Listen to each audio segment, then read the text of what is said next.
آپ جس سے مشورہ کریں، لکھا ہے سب سے پہلی شرط اور صفت یہ ہے کہ وہ کامل العقل ہو، وہ کامل العقل ہو۔ علماء نے لکھا کہ اس سے عورتیں نکل گئی ہیں، کیونکہ حدیث میں ناقص العقل عورت کو کہا گیا، تو مشورہ مردوں سے کرنا چاہیے۔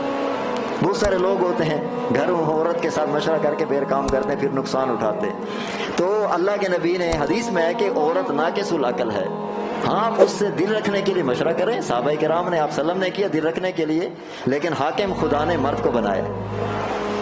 تو پہلے نمبر پر کامل العقل ہو، دوسرے نمبر پر جس معاملے کے متعلق آپ جس سے مشورہ لے رہے ہیں وہ اس کا تجربہ بھی رکھتا ہو، اس کا تجربہ بھی رکھتا ہو جس کے متعلق آپ مشورہ لینا چاہتے۔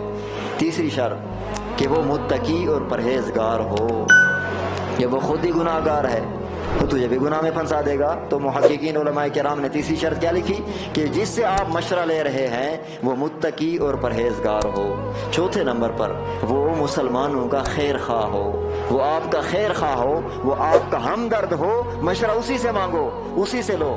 جو آپ کا خیر خواہ ہی نہیں ہے وہ آپ کو مٹی تک سیدھا مشورہ دے سی، جڑے ویلے وہ آپ تیرا خیر خواہ ہی نہیں ہے، وہ آپ چاہتے کہ میں بڈھے، وہ خود بھی چاہتا ہے کسی طرح ناکام ہو جائے، تو مشورہ اس سے مانگیں جو آپ کا خیر خواہ ہو، جو آپ کا ہمدرد ہو، مشورہ اس سے مانگیں۔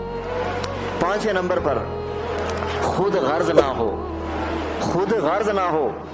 کبھی ایسے ہوتا ہے بندہ جس سے مشورہ لیتا ہے وہ کوئی سوچتا ہے کہ میری بھی کوئی نہ کوئی کام بنا ونجے، ایجا مشورہ ڈیوا میرا کام ہی تھی ونجے تو ایدہ ہی تھی ونجے، تو وہ کوشش کرتا ہے۔ علماء محققین نے پہلے دروازہ بند کر دیا ایسے بندے کا کہ خود غرض بندے سے مشورہ نہ لو، جو اپنی لا الہ درمیان میں رکھتا ہے ایسے بندے سے مشورہ نہ لو، ایسے بندے سے مشورہ لو جس کو اپنی غرض نہ ہو، بس تیرا ہی خیال ہو۔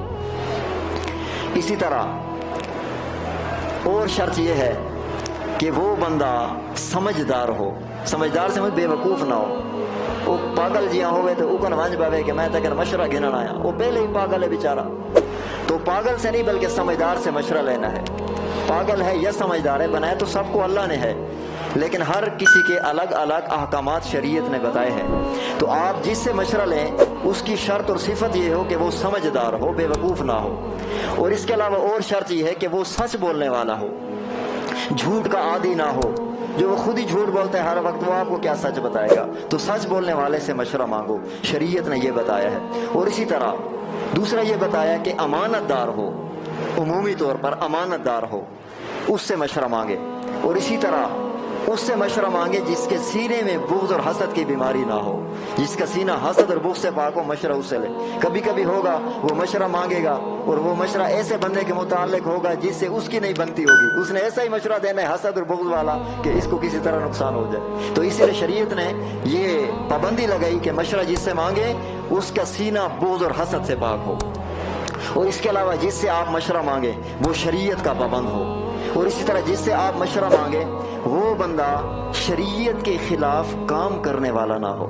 شریعت کے خلاف وہ خود بھی قرآن و سنت کا لحاظ نہیں رکھتا، تو تجھے کیا مشورہ دینا ہے کہ تو تیرا لحاظ رکھے؟ جو شریعت کا لحاظ نہیں رکھتا وہ تیرا کیا لحاظ رکھے گا؟ تو شریعت نے یہ پابندی لگائی جس سے آپ مشورہ مانگے وہ بھی شریعت کے احکامات کا لحاظ رکھنے والا ہو۔ اور اسی طرح جس سے آپ مشورہ مانگیں وہ مشورہ امانت داری سے دینے والا ہو، ایسے بندے سے مشورہ لینا چاہیے۔ اور اسی طرح آپ مشورہ ایسے بندے سے لیں جو بندہ وہی آپ کو مشورہ دے جو اپنے لیے پسند کرتا ہو، جو مشورہ وہ اپنے لیے پسند کرتا ہے وہ تیرے لیے بھی وہی پسند کرے، تو ایسے آدمی سے مشورہ لینا چاہیے۔ تبارك الذي نزل الفرقان على عبده ليكون للعالمين نذيرا